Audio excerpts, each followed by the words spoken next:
Podcast.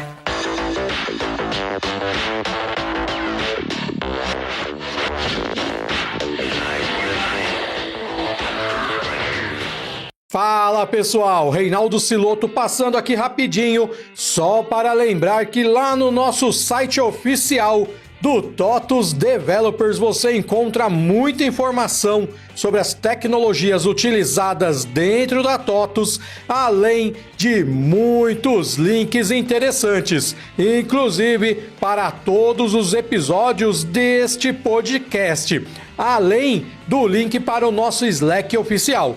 Então anota aí, developers.totus.com. Agora sim, vamos direto para o nosso episódio. E aí, developers, hoje o nosso assunto é microserviços e cultura DevOps, como os dois se relacionam e os benefícios de utilizá-los em conjunto.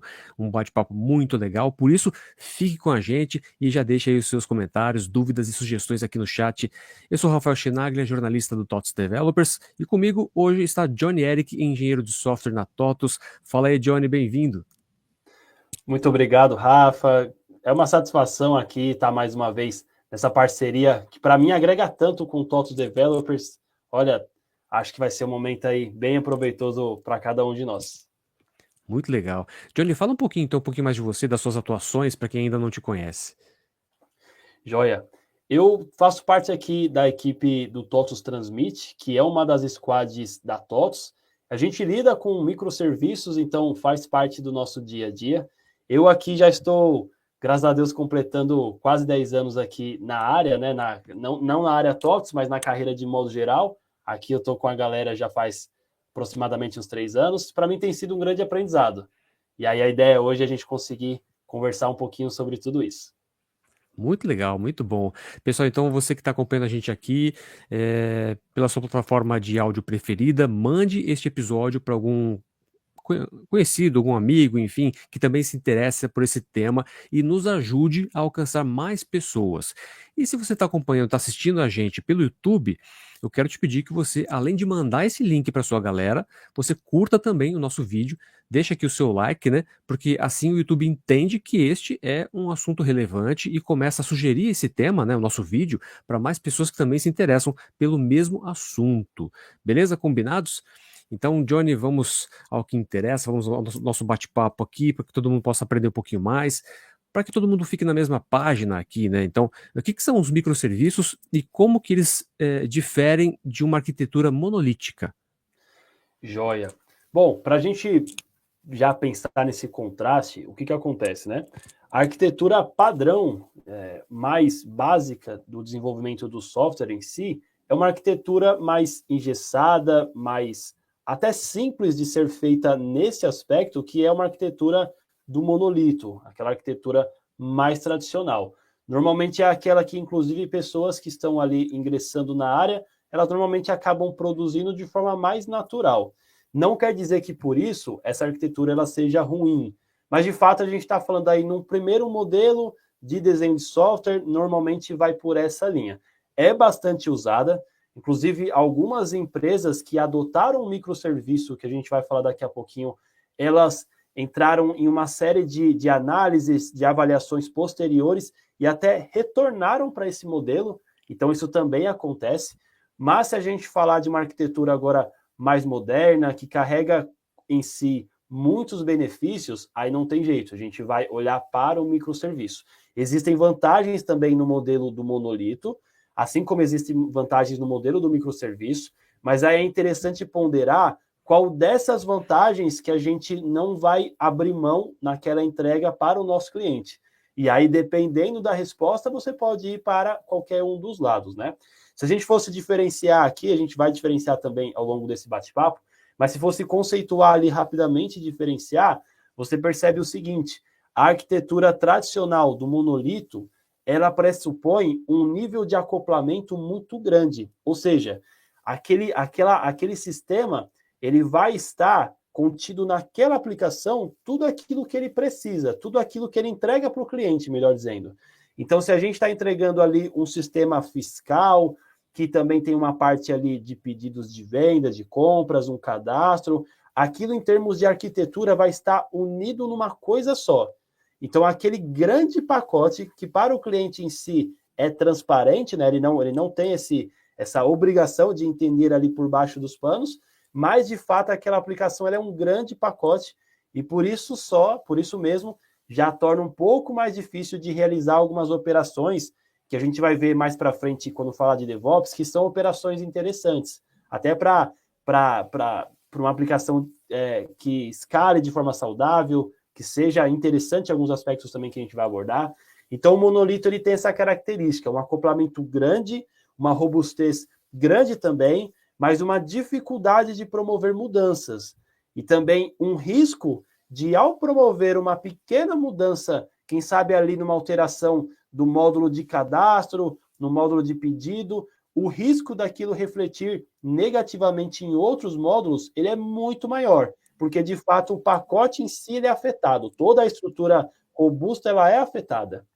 Aí se a gente partir desse ponto e já enxergar ali a arquitetura de microserviços, a gente já percebe uma diferença, porque o microserviço em si, ao contrário do monolito, ele vai entregar essa aplicação de forma particionada.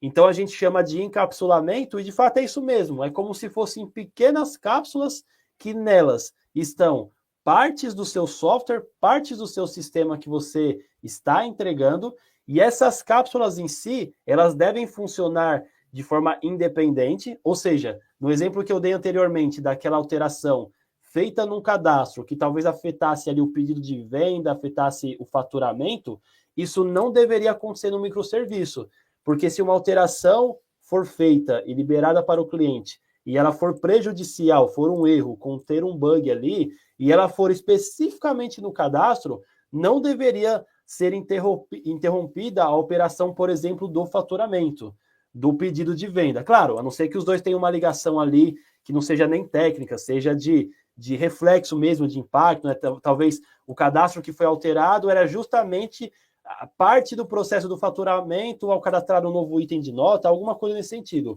Mas tecnicamente não deveria ser por aí. O microserviço em si, essas cápsulas, esses componentes, eles não deveriam parar como um todo a aplicação caso aconteça um cenário de risco ou alguma alteração prejudicial. Então, por isso mesmo, a gente percebe uma adoção cada vez maior nessa arquitetura mais moderna de microserviços, pensando até nessa análise de risco, e uma adoção menor, mas não inexistente, isso é importante falar. Não é uma adoção, não é que agora estamos deixando por completo esse modelo estruturado do monolito, não. Mas, de fato, está sendo ponderado e a balança pendendo bem mais para o lado dos microserviços. Então, a gente vai dar alguns pontos também, vamos falar sobre alguns pontos daqui a pouquinho, mas eu acho que esse já é o principal, né? Uma arquitetura engessada, de uma arquitetura mais flexível. O quanto isso é benéfico, aí a gente pode explorar daqui a pouquinho também. Caramba, Johnny, que fantástico, que resposta aprofundada, e a galera que está acompanhando a gente aqui vai curtir bastante o que vem por aí ainda, né? Muito conteúdo ainda nesse nosso bate-papo aqui. Como é que a cultura DevOps, Johnny, facilita a adoção de microserviços em uma organização? O que você pode dizer para a gente? Olha, o DevOps em si, até antes da gente chegar no ponto ali, conceituando qual é a ideia, né? Então, o DevOps em si, muita gente, no momento em que está tendo o primeiro contato com o DevOps, normalmente acha que o DevOps ele tem como objetivo entregar um framework, entregar um conjunto de ferramentas, entregar de fato um arcabouço técnico para que aí assim a pessoa tenha acesso a recursos e aí sim faça diferença ali no operacional, e não é essa a ideia. O DevOps em si, ele tem a ideia de ser uma cultura, de ser uma forma de entrega, de ser ali algo que de fato é praticado entre pessoas mesmo. Até saindo desse prisma técnico, o DevOps em si ele vai focar na integração. Então, se a gente voltar ali para o passado, se a gente olhar um pouco para trás, a gente percebe que antigamente você tinha equipes que elas não interagiam, especialmente equipes ali da parte técnica do desenvolvimento, com aquelas que estavam responsáveis por garantir a entrega no sentido ali do deploy, do objeto em si, de fato, da solução que está sendo instalada, que está sendo liberada para o cliente, e aí essa equipe aqui, essa segunda equipe, ela fazia ali o monitoramento, ela fazia o acompanhamento, ela de fato ficava de olho ali nos alertas, ela de fato fazia tudo isso em desconexão com a equipe de desenvolvimento. Então tinha essa dificuldade, porque no final das contas, aquela solução era de responsabilidade de todo esse ecossistema. E aí o DevOps ele já traz essa ideia de diferença nesse aspecto. Então ele diz, olha, como cultura, eu vou aproximar os envolvidos. Então aí você tem no DevOps não só operações, que é essa parte mais de infra que eu mencionei, ou desenvolvimento. Você vai ter ali outros grupos que vão entrar em contato também, por exemplo, segurança, e é por isso que até você tem ali, além do DevOps, o DevSecOps, que aí é uma ênfase na segurança, mas também a ideia seria muito similar, que é a integração. Então você tem tudo isso interagindo no âmbito de pessoa mesmo, de integração nesse aspecto. Quando você olha para isso, aí sim, uma vez que você entende essa aproximação do DevOps, aí ele também te oferece paradigmas que vão te ajudar a escolher ferramentas.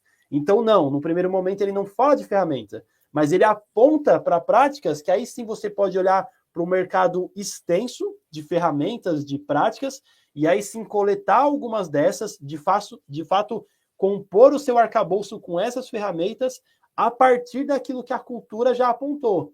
Então, vou dar um exemplo, né? A cultura DevOps, ela tem dois fundamentos, que é a integração contínua e a entrega contínua, o CI e o CD. Então, esses dois pontos em si, ela não determina qual ferramenta usar, necessariamente. Mas aí, quando você pesquisa no mercado ferramentas que te ajudam com a integração contínua e pesquisa no mercado ferramentas que te ajudam com a entrega contínua, aí sim você começa a reunir e montar o seu pacote, e montar o seu arcabouço ali. Aí, uma vez que você tem essa perspectiva do DevOps, e ele te ajuda a apontar as boas ferramentas que vão fazer com que tudo isso ande, e existem várias delas, realmente são inúmeras mesmo, aí sim você fala, poxa, seria legal que eu conseguisse lidar com uma arquitetura de software, seria importante, teria benefícios, e essa arquitetura, o DevOps, ele vai começar a te apontar, aí que está o ponto, o DevOps ele vai apontar uma arquitetura o máximo distribuída possível, o ponto em si que for mais encapsulado, mais modularizado, independente, aí sim é onde o DevOps vai apontar. Ou seja, quando uma empresa ali, uma equipe começa a enxergar DevOps, provavelmente, em algum momento dessa assimilação, ele vai te apontar para uma arquitetura moderna como microserviço. Então, aí sim você acaba tendo essa simbiose por consequência, né? Uma vez que você está olhando os dois eles vão se falar, ainda que não seja de bate-pronto o objetivo do DevOps, da cultura, mas ela vai acabar trazendo isso como um caminho, né? Então, vai nessa linha aí. Com certeza, muito bom, muito bom. Eu queria te perguntar também quais são os principais desafios, né, que as equipes enfrentam, porque não deve ser fácil, né, ao implementar microserviços e como o DevOps pode ajudar a superar esses desafios. Se puder elencar um principal desafio ou dois, enfim, sei que devem ter vários, né? Uhum. Exatamente, são muitos desafios, mas eu entendo, na minha percepção, daquilo que eu já experimentei um pouco, a questão da complexidade, ela exige do profissional, da equipe, algo que vai demandar com que esse profissional ele consiga ter um olhar um pouco mais amplo. Na verdade, vou corrigir, um olhar bastante amplo. Porque agora, agora ele vai olhar para a parte ali dele como desenvolvedor, se ele for da área técnica, mas também ele vai precisar visualizar uma forma de entregar aquela solução que não vai necessariamente falar com os conhecimentos de desenvolvedor que ele tem. Então, ele vai precisar olhar para essa gama aí de esse panorama, né, que essa demanda de microserviço oferece, e ele vai precisar puxar um pouco desses conhecimentos. E o legal da cultura DevOps em si, uma vez que você entende essa proposta do DevOps, ela vai te nortear o caminho. Então, quando você começa a estudar ali, bom, o que é o DevOps além dessa integração? E aí você vai perceber que o DevOps em si se comunica muito bem com a agilidade, o DevOps em si, ele pressupõe você conseguir atribuir testes de qualidade na sua aplicação, testes de integração, uma forma mais rápida de integrar ali a sua alteração, de fato salvar aquilo, né, num repositório remoto, enfim, uma forma de entregar para o seu cliente com mais agilidade. Quando você vê ali o caminho que o DevOps percorre, aí você, querendo ou não, acaba tendo uma espécie de mapa naquilo que você precisa se desenvolver para conseguir abarcar essa demanda. Então você pode usar até o DevOps, isso é bem legal. Você pode usar o DevOps também como uma ferramenta de aprendizado, porque ele vai te dizer, olha, você quer fazer esse tipo de entrega nessa cultura? Então você tem esses pilares. E aí você olha para esses pilares e de fato compara, fala, olha, esse pilar aqui eu não faço ideia. E aí ele vai te mostrar, beleza, então você vai se aprofundar um pouco mais nele, e aí sim você vai ganhando mais desse conhecimento. Claro, não é uma pessoa só que entrega ali uma solução, e muito menos que lida com DevOps, ele é para uma equipe. Mas essa equipe, quanto mais conhecimento misturado tiver, aquele conhecimento que era só na infra, agora também está com o desenvolvedor, que era só de segurança, agora a segurança também ajuda ali, de alguma forma, o monitoramento, ajuda o review de um código que estava na mão só do dev. Quando tudo isso começa a virar, né, por isso que o DevOps em si, o símbolo é uma engrenagem, quando tudo isso começa a se mexer ao mesmo tempo, aí sim você começa a visualizar uma arquitetura mais complexa, microserviço, mas com mais possibilidade de eficiência. Então o DevOps, ele ajuda, eu entendo que ele ajuda muito nisso daí. Parece dar uma assustada a princípio, mas no final das contas, ele vai te dar um mapa. E aí aquele mapa, claro, com bastante tempo, com engajamento ali importante, ele vai começar a te direcionar nesse sentido. Acho que esse é um ponto aí que eu destacaria. Muito bom.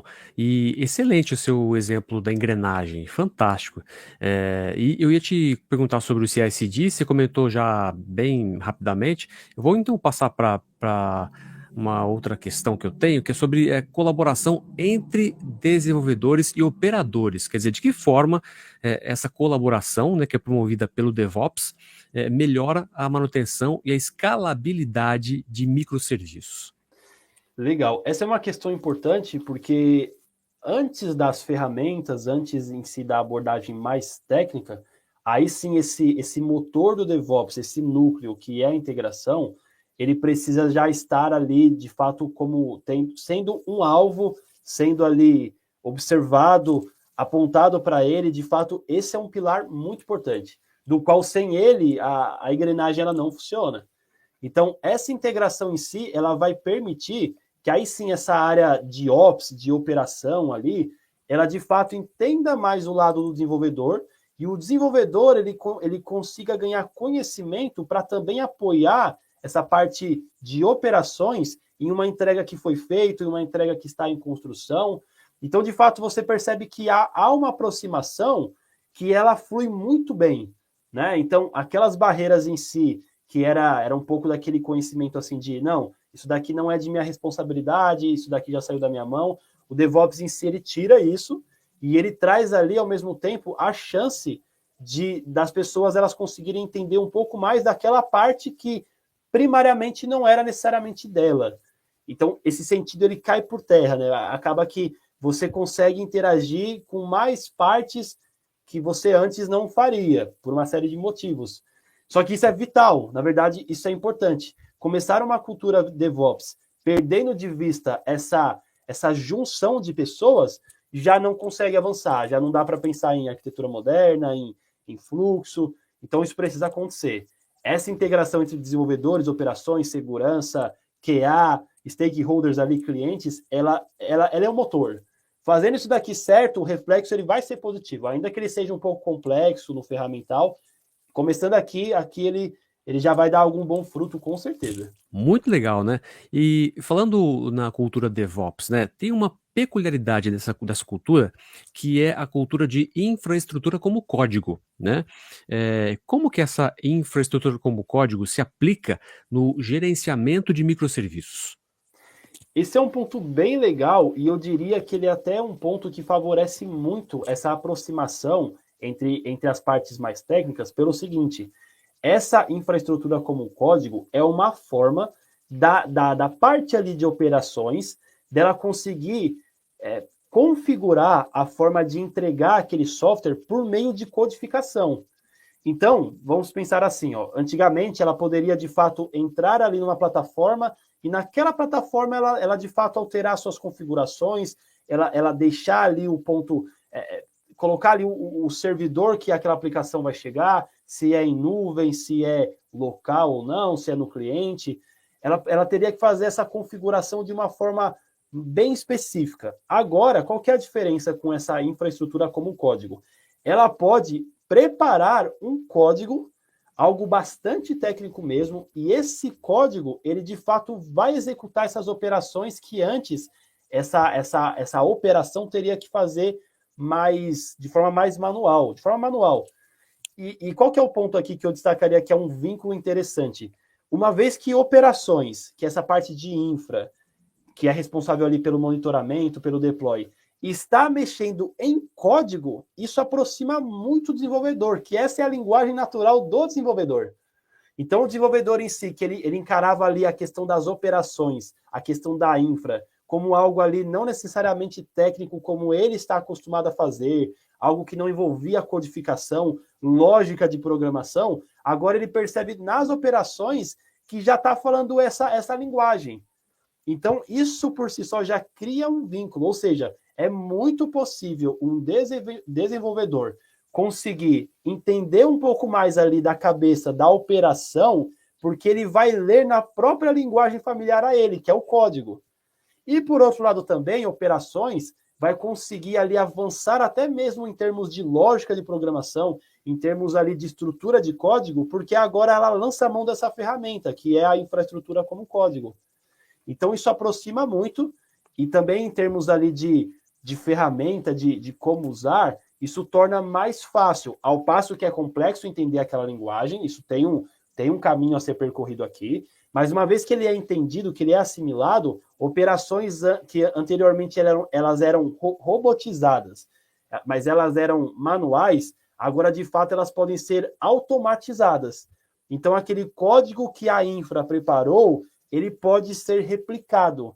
Aquele ponto em si que ela fez não vai ser perdido ou usado de forma específica e acabou. Isso pode ser compartilhado e gerar mais velocidade. Então, isso é um fundamento do DevOps, né? Essa possibilidade, e ela é muito legal, ela é muito produtiva para a equipe e para a entrega como um todo aí.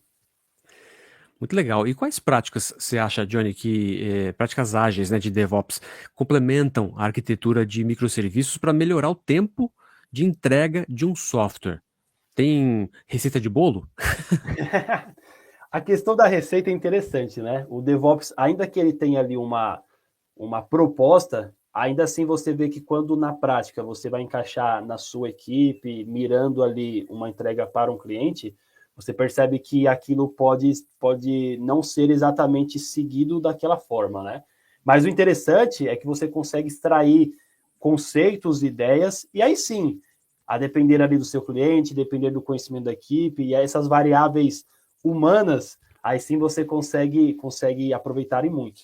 Mas o DevOps, ele traz ali principalmente algumas práticas, alguns conceitos que eles falam diretamente com essa arquitetura mais moderna. Por exemplo, ele traz essa ideia ali de você conseguir testar com mais facilidade. E para testar com mais facilidade, é importante que a sua aplicação ela seja mais modularizada. Quando você já entende essa questão de um bom teste, que o DevOps fala, com o modularizado que é possível ser feito numa solução técnica, você já percebe que talvez o caminho não seja um monolito.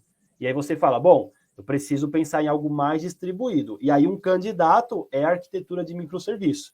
Então o DevOps, ele mais uma vez, ele aponta, ele fala, né? O teste precisa ser eficiente e ele precisa ser um teste que enxergue um pequeno módulo, enxergue uma pequena estrutura.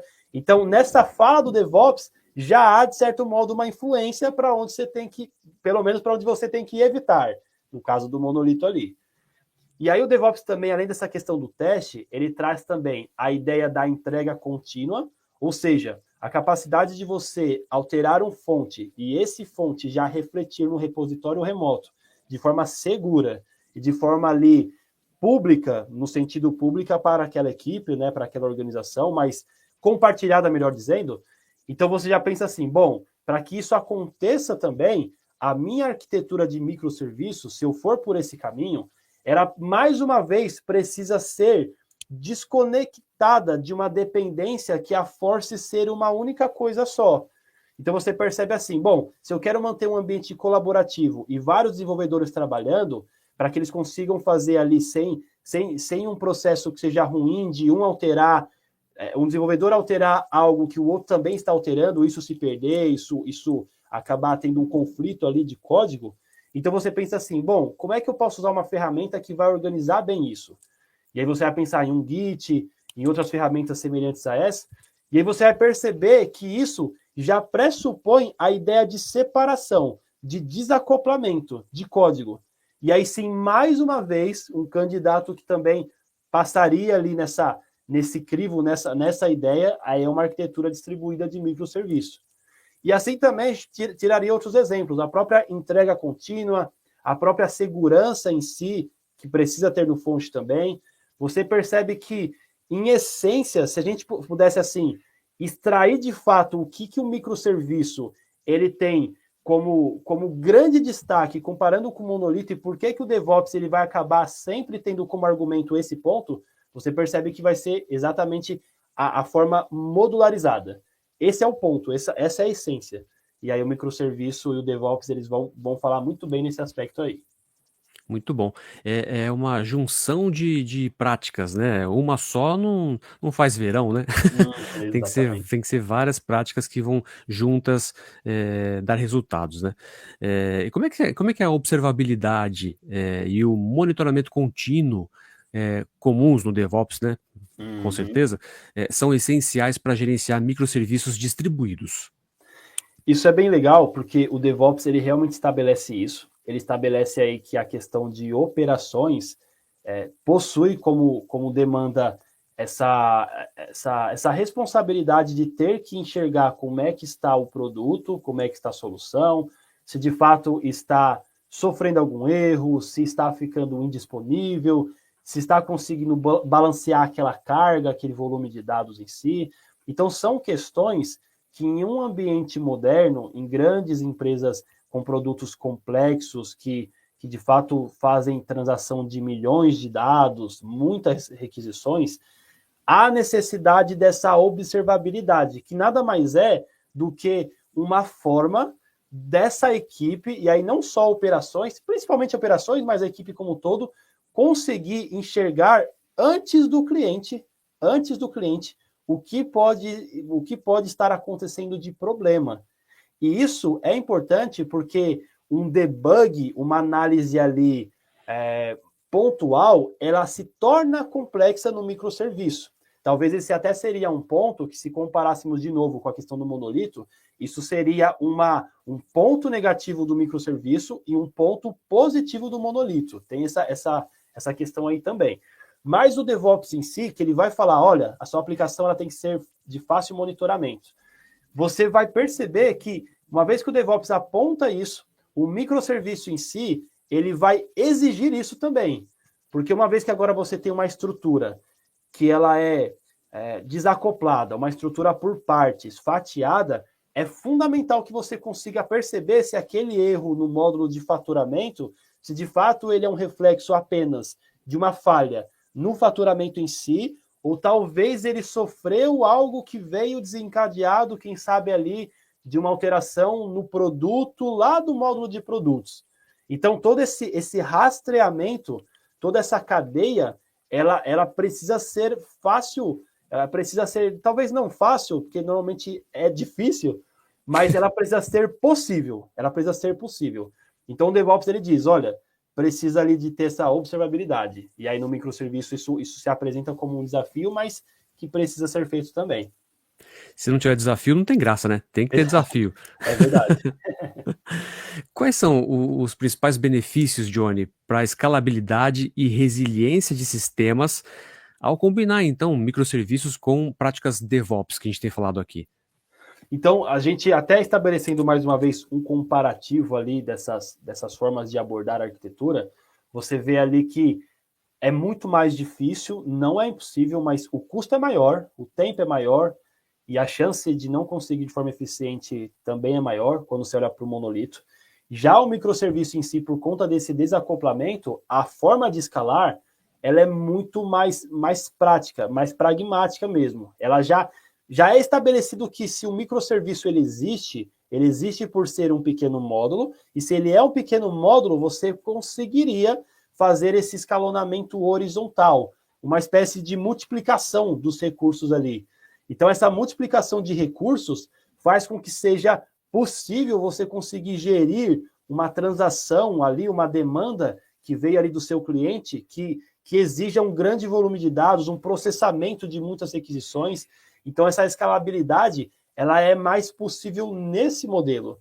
E aí, mais uma vez, essa cultura, ela vai oferecer ali desde automações, aí também combinando com a observabilidade. O DevOps ele vai trazer algo bem interessante, que é essa possibilidade de escalar uma aplicação através de, quem sabe, um clique em algum lugar, ou até melhor, de forma automatizada, a própria aplicação percebendo que ela vai precisar processar um grande volume e ela mesmo disparando ali essa espécie de multiplicador, que é o que a gente chama de escalonamento horizontal, né?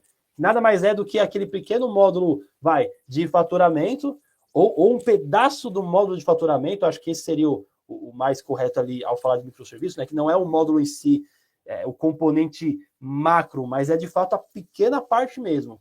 Então, essa pequena parte, ela de fato começa a se replicar, né? Ou também ela pode até aumentar, que é o escalonamento vertical, ela pode ficar ali mais robusta em termos de processamento.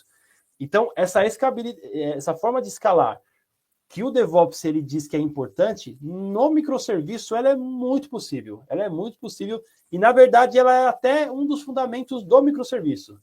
Então, você vê aí que isso já ganha muito, né?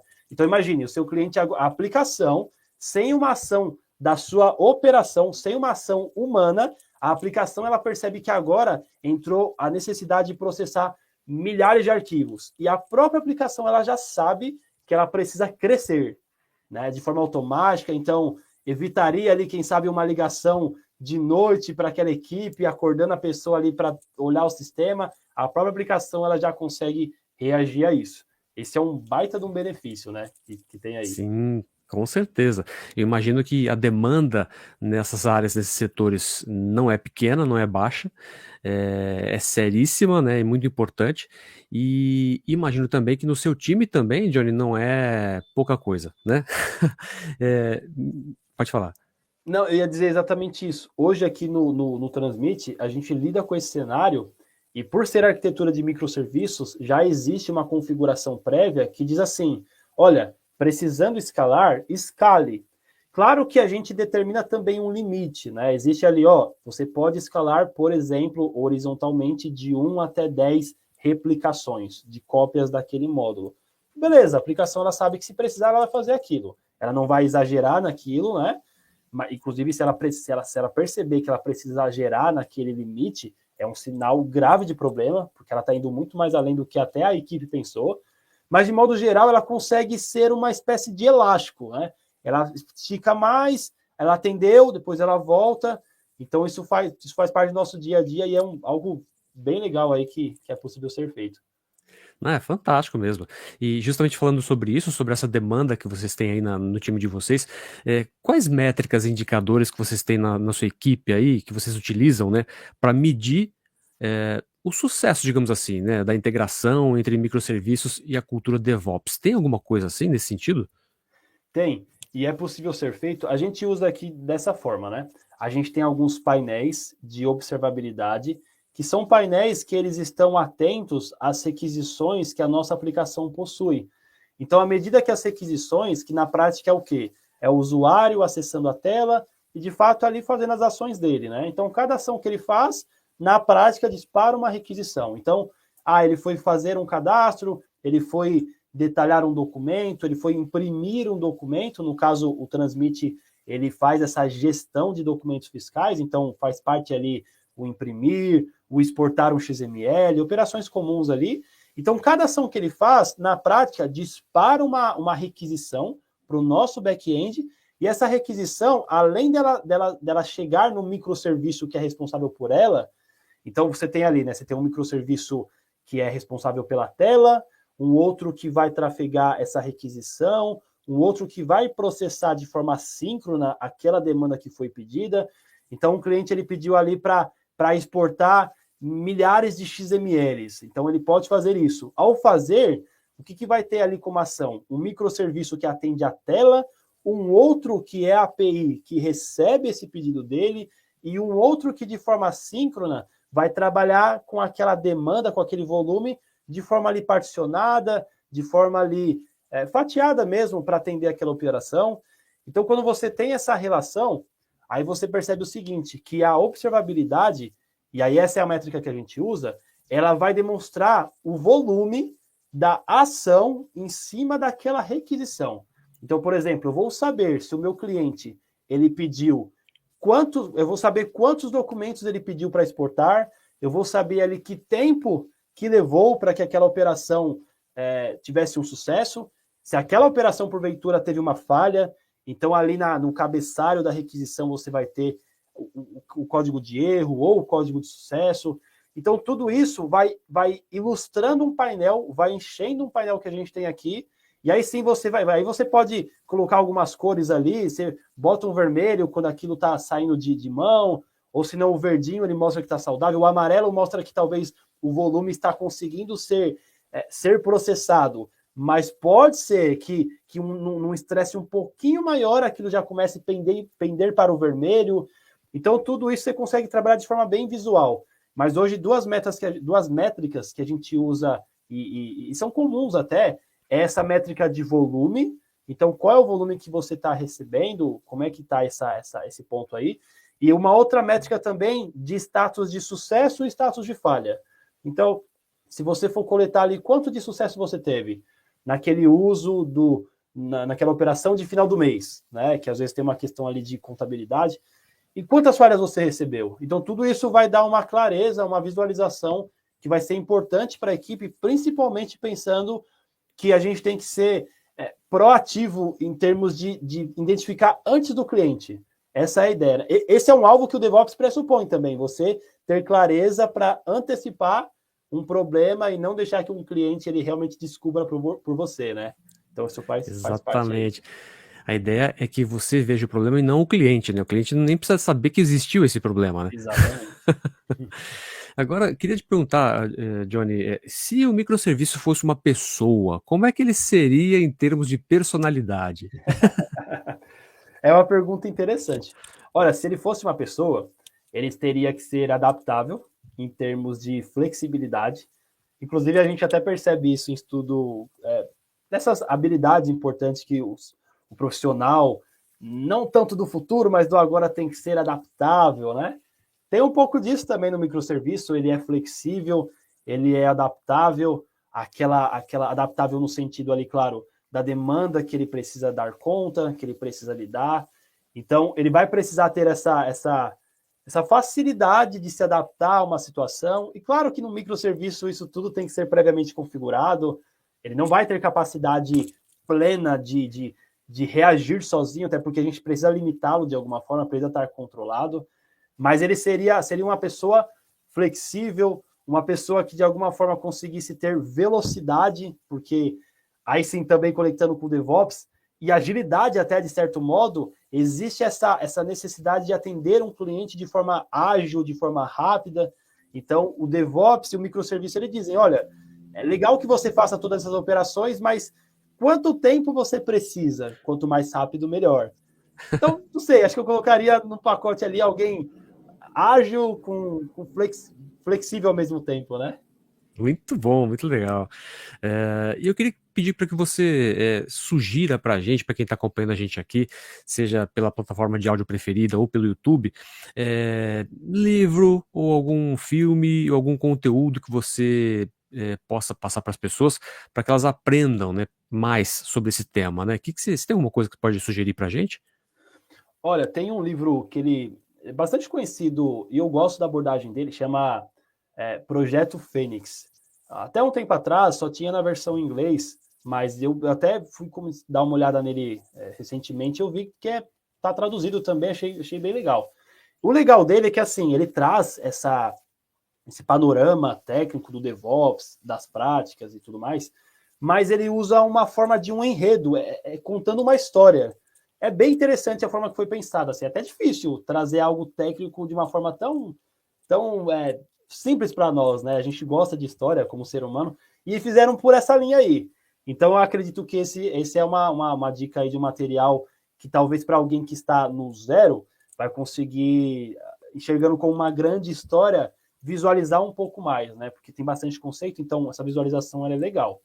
Uma coisa que eu costumo indicar também, ela não é nem tanto somente do assunto que a gente pensou aqui um pouquinho juntos, que a gente falou, mas é de modo geral algo que é simples, mas é surpreendente, mas as pessoas às vezes deixam de lado.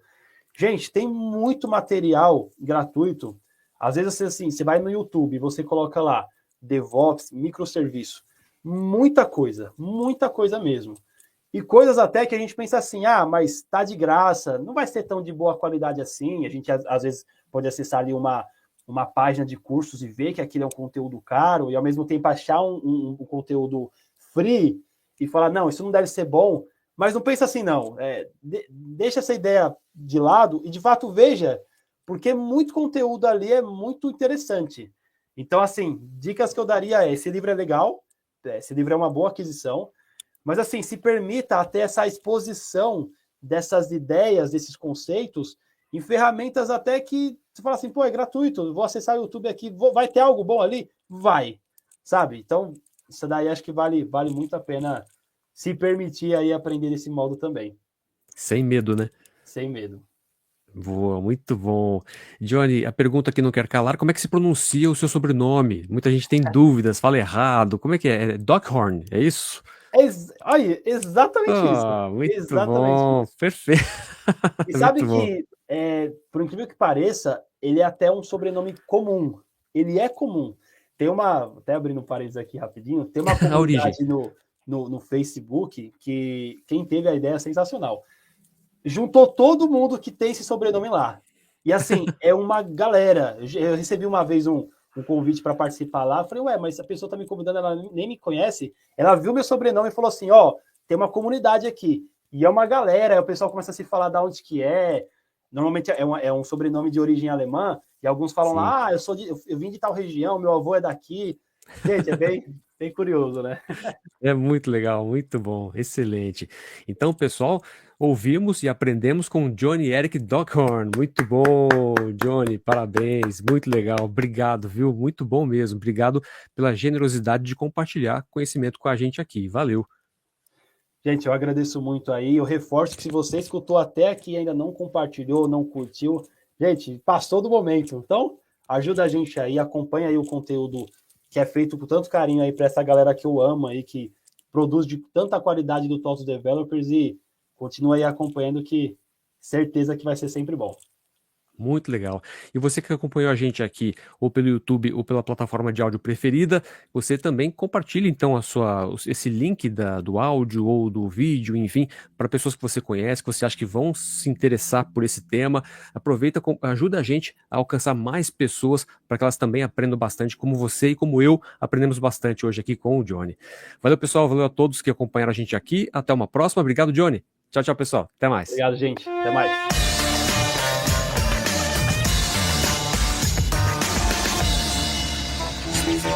Podcast.